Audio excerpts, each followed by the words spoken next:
بسم الله الرحمن الرحيم، والصلاة والسلام على أشرف المرسلين سيدنا محمد وعلى آله وصحبه أجمعين. السلام عليكم طبعا الكرام، مرحبا بكم حباكم ألف في فيديو جديد.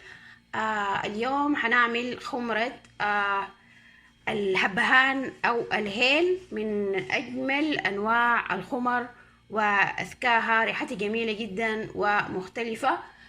طبعا كثير من العطور العالمية بيدخل فيها نبات أو بذرة الهيل، بتدي رائحة جميلة وإحساس بالانتعاش.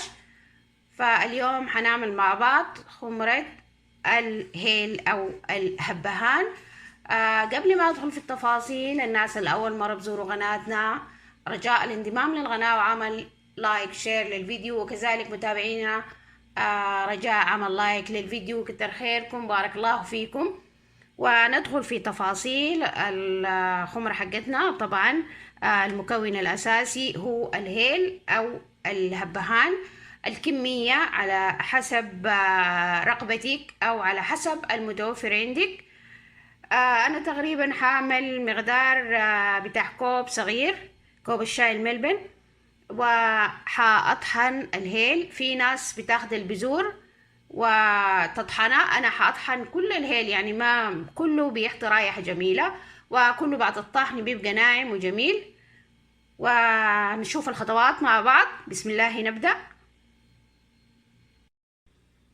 يلا، طبعا ده الهيل طحناه ناعم، الكمية اللي انت عايزاها او الكمية المتوفرة عندك.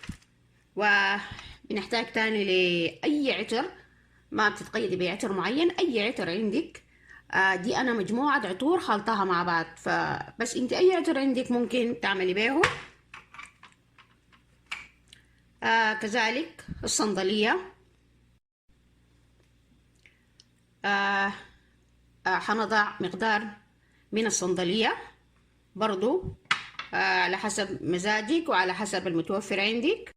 وحنضع قليل من المسك،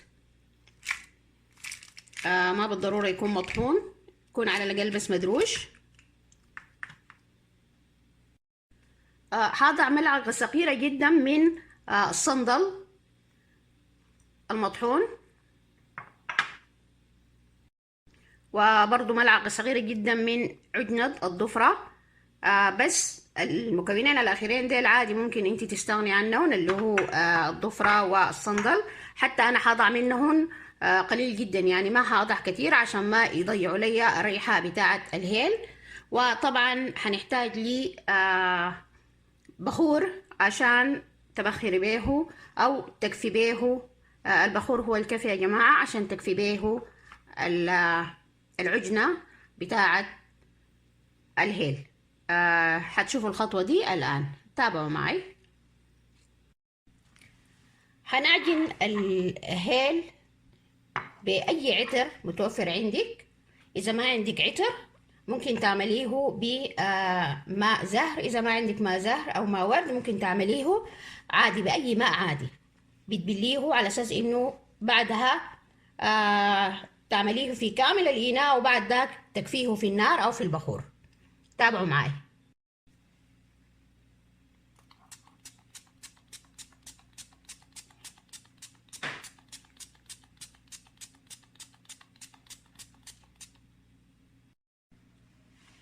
دي المرحلة الأولى، نرشه بعطر وزي ما قلت لكم، ونحاول نوزعه على كامل الإناء. بعد يبقى عجينة بيتوزع بسهولة على كامل الإناء.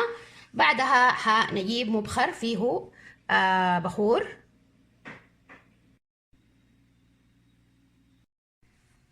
وكده طريقة تانية برضو للكفي، خديته في مصفى وخديته في مبخر الكهرباء لأنه أسرع من المبخر العادي.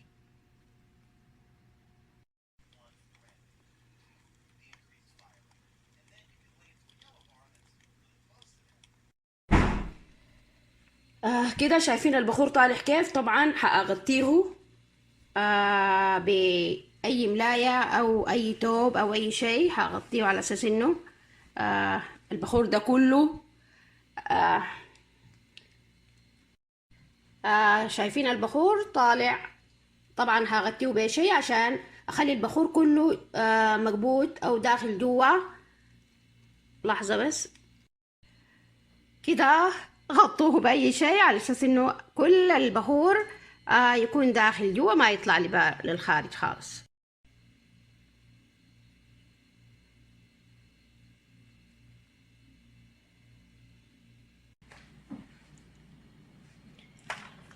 طبعا بعد ما كفيناها عدة مرات، يعني بتكفيها مرة واثنين، وكل مرة ترجعيها وتكفيها تاني لغاية ما تصلي للون اللي انت عايزاه، او لغاية ما يبقى لونها او لون الهبهان احمر او بني غامق، وتحسي انه تشبع برائحة البخور. طبعا في اخر كفية له او اخر تبخير بنعمل صندل. اذا توفر عندك تعملي الصندل اللي هو عطر اللهم صل على النبي، بخور الصندل. المرحلة الأخيرة حنكب العطور زي ما قلنا، أي عطر متوفر عندك أو أنت بتحبيه. دي هنا أنا عاملة مجموعة بتاعت عطور مع بعض.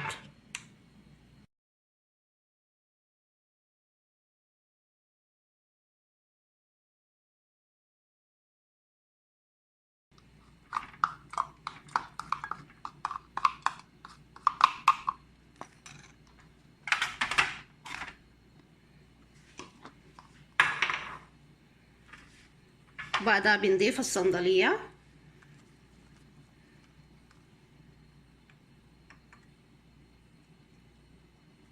هضيف قليل من الصندل المطحون، ما كتير. ولو ما عندك رغبة ممكن ما تضيفيه عادي.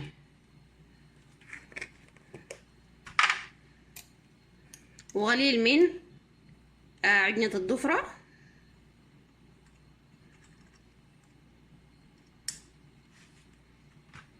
برضو اختيارية.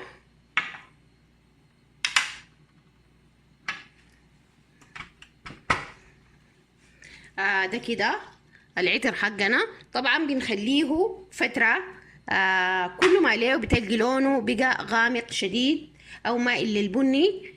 ممكن طبعا تزيديه عطور، دي تعتبر هسي خام، انا ما كترت العطور. حخليه يتعتق اسبوع اسبوعين، وحاليا هو ريحته ما شاء الله رهيبة. لكن برضو كل ما تعتق طبعا كل ما كان اجمل وارهب. اتمنى انه التجربة تكون عجبتكم. ما في شيء صعب، كل شيء بنجربه وبينجح بإذن الله. ما تتخوفوا من التجربة، جربوا أي شيء بأنفسكم، وإن شاء الله حتكون تجربة ناجحة. وأدعكم في أمان الله وحفظه.